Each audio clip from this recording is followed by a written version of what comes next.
Hey everyone, I'm Allison. I'm Bryce. And we're Better Half Reviews. And today we're talking about WolfWalkers My Story. This is a game designed by Maja Milivek. Sorry if I pronounced it incorrectly, I tried. And it's from Value Add Games, and the art is from Cartoon Saloon from the movie WolfWalkers. In WolfWalkers, you are building a 5x5 grid with cards you take from the middle, and you're trying to score points with them. Alright, so let's check it out. So to get your game of WolfWalkers My Story set up, there are two different sides of the cards. There's a story card and an objective side. You'll set it up with 4 story cards available and 2 objectives. For your turn, you simply have to pick one of these cards and place it in your 5x5 grid. If I pick a story card, I'll replace the card with another story card. If I pick an objective card, I'll flip the story card over, so there's another objective. You go back and forth playing the game until each of you have completed a 5x5 grid. Something to note though, once you have placed a card in your 5x5 grid area, the next card you pick has to be adjacent to it somehow. So up, down, left, and right. You can't put it diagonally. So there's lots of different cards in the game with different symbols. Some have more, some have less. So when you're placing them into your grid, you need to be mindful of what icons are on there because you need to make certain formations. So in this objective, I need to have the paw symbols and the wolf symbol in this formation. I have the wolf, paw, wolf, and paw. So for each time I do that formation, I get 8 points. When doing this formation, you can invert it or turn it, rotate it, however, to make that work. But you can't use the symbols a second time for the same formation. So if I got the points for it here, but if you look at it here, I have wolf, wolf, paw, paw. But I've already used this wolf symbol for this formation. So this formation would not count because I cannot use the wolf symbol twice. However, if I had this formation up here, I could use the paw print, wolf symbol to make this formation. And by doing that, I was able to use both of these icons for separate formations of this design. Then that way I could earn this twice and I would get 16 points at the end of the game. So you can do this design as many times within your 5x5 grid as long as you don't use the same icon for the same formation. Some objective cards have these little arrows, and that means you get 2 points for each of those symbols in the row or column that they're in. So if I place this card here, looking up and down, I get 2, 4, 6, and then across I would get 8. Symbols on the objective cards do not count. It's only on the story cards. There's also objectives that you want to try to get the same amount of the different symbols in your grid.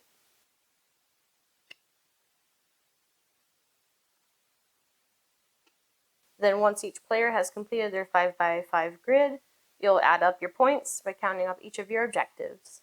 The player with the highest points wins.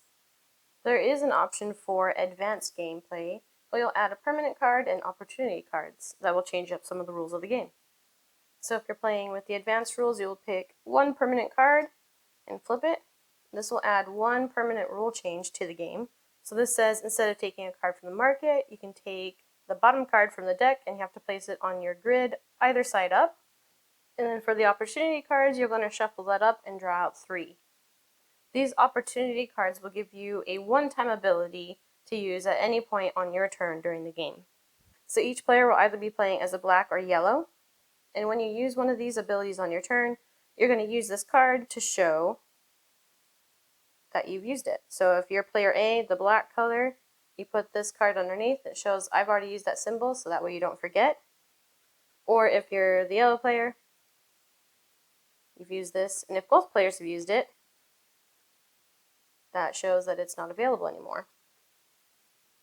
And if you want to, you can put this underneath to show that no one has used this from the start.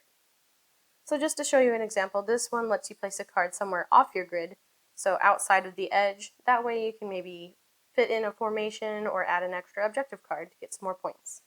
So this is a 2-player only game. If you want to play it with 3 or 4 players, they give you little instructions on how to do that. You will need a second copy of the game. And that's how you play WolfWalkers My Story. Alright, so that's how you play the game. Let's talk about how we feel about it. Bryce, what are some of the pros? So I really like the gameplay of this. It reminds me a lot of um, Point Salad, but it's a lot more complex, which I love Yes. because you're sitting there and you're trying to make this 5x5 grid, and it really does matter like where you place your cards. Yes, there was a lot more game to this than I thought. I thought it would just be, more on like the kid side of things. It's way more complex than I originally thought it would be. And I have a little bit of a hard time wrapping my head around the strategy to like maximize or optimize my points, because there's different patterns and things that you do with the cards, and you can't overlap um, the little icons unless it's for a different pattern. And Bryce is like, oh, I've got this here like 5 times. Well, not 5 times. And I'm like, okay, I got this one. Let's move on to the next one. I'm like at one at a time, and I try to like multitask, and I do so bad at it, but I still like it. I mean, there is a decent bit of luck in this game because you don't know what cards exactly are going to get flipped over to the scoring side and what symbols that means it's going to take away. Yeah. Because there are a certain amount of symbols, and some cards only have like 4 or 5. I mean, some symbols only show up 4 or 5 times. Mm-hmm. And just depending on how they get flipped out, you might not even be able to use most of those symbols if they all ended up getting flipped over to the scoring side. But I like that where it's like a give and take of like, are you going to take a story card or are you going to take an objective card? Because like the objective cards give you points, but then like if you have too many objective cards, you're taking away your options for those story cards to get the points. So it's a good like balance to try to figure out. So in a way, I guess it also reminds me of Tiny Towns, where you're trying to get certain layouts of things. Yeah. And so sometimes I have a hard time like getting the orientation right. I know you can flip it and reverse it or whatever, but it's interesting when you try to play it, and it's fun. Something else that is a pro for me is all the artwork on the cards. It looks great. I mean, it's stills from the movie, and I love the artwork from the movie and the other movies that they've done before. So for me, it was super cool to have a game with the artwork from the movie. Before playing this, I went and watched the movie. I think it's only on Apple TV at the moment. But I really like the movie, that aside from the game. So when I was playing the game, I'm like, the different cards and the different icons on it, I'm like, oh yeah, those icons make sense for what's presented on the card. Bryce hasn't seen the movie. And honestly, for me, the kind of theme behind this game is pretty non-existent. It's just look at the icons and look at the objective cards and score points. Yeah. So you don't have to have seen the movie to play it. So I've seen the movie, he hasn't, but we still both enjoyed the game. I think maybe if you've seen the movie, you get a little bit more out of it because you understand what happened in the movie. So you're like, oh yeah, that makes sense. I still like the art. The art's really cool. It's captivating and unique, and I really like that about it. Something else I do like, since I love all the art, I like that they put a colored insert in there with more of stuff from the film. It's not like fancy or anything, but I like having that extra pop of color rather than just white. So it doesn't really like do anything, but it adds to like the aesthetics, I guess you could say. Another pro would be these the advanced variants that you can add in. So one player can play as the yellow, one as the black, and then you have these cards like permanent or opportunity cards, and that can help change up your game so it doesn't feel too samey. And I feel like this even can help the game take away some of that luck a little bit, because you can't help all the cards that you have available. This can help mitigate things and just kind of make it a little bit more interesting and change it up. So I liked playing with that. Yeah, it definitely can take away some of the luck or mitigate it. For example, one of the opportunity cards was if like none of the cards in the draw deck or in the draw pile were good for you, you could take one and then switch it with the top card in the draw deck or whatever. Yeah, or there's one that could let you build outside of your 5x5 grid. So it's like if you really needed an extra icon, which I did, you can make it work. So yeah, I liked using those. At first when I was like, oh, advanced variant, I don't know if I'm ready for that. But I'm glad that we did try it out when we did, because that helped kind of elevate the game. Yes, it made some more options, and you're like, wait, what does that do? But I like that it was able to mitigate some of that luck. So we did kind of talk a little bit about cons. So you mentioned how, the theme doesn't really come through.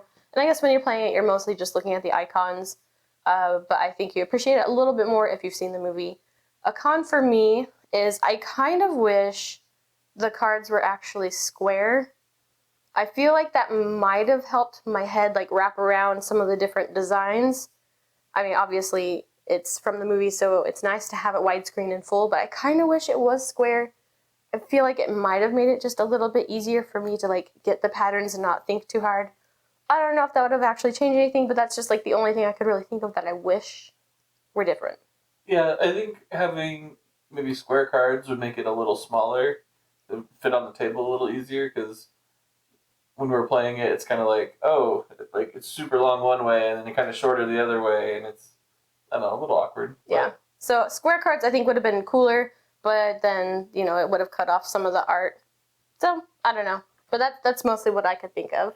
Yeah, I didn't really have any cons other than the theme. Like I said, the theme didn't really do much. It's just kind of an abstract game for me, which is totally fine. I still really enjoyed the game. Mm-hmm. And I think it's a great game. Mm-hmm.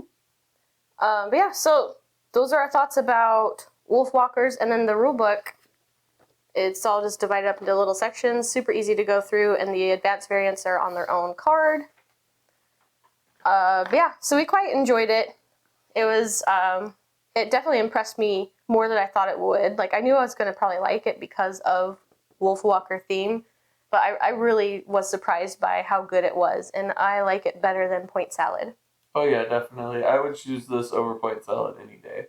And I am intrigued. There's actually a board game that's different than this. I'm I wonder how that is. And there's some puzzles too, and I'm ooh, I would like a puzzle.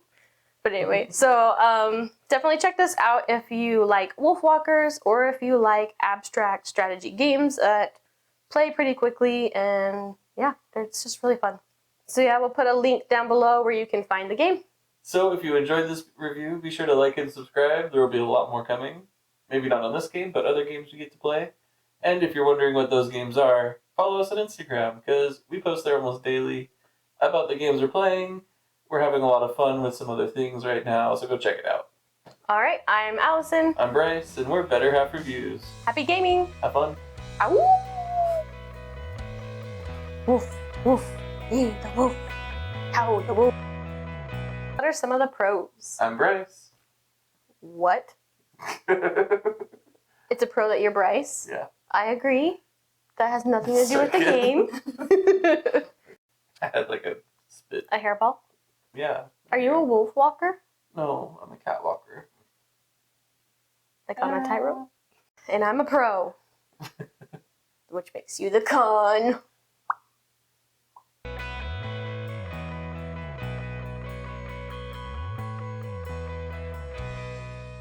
a cat walker. On a tightrope?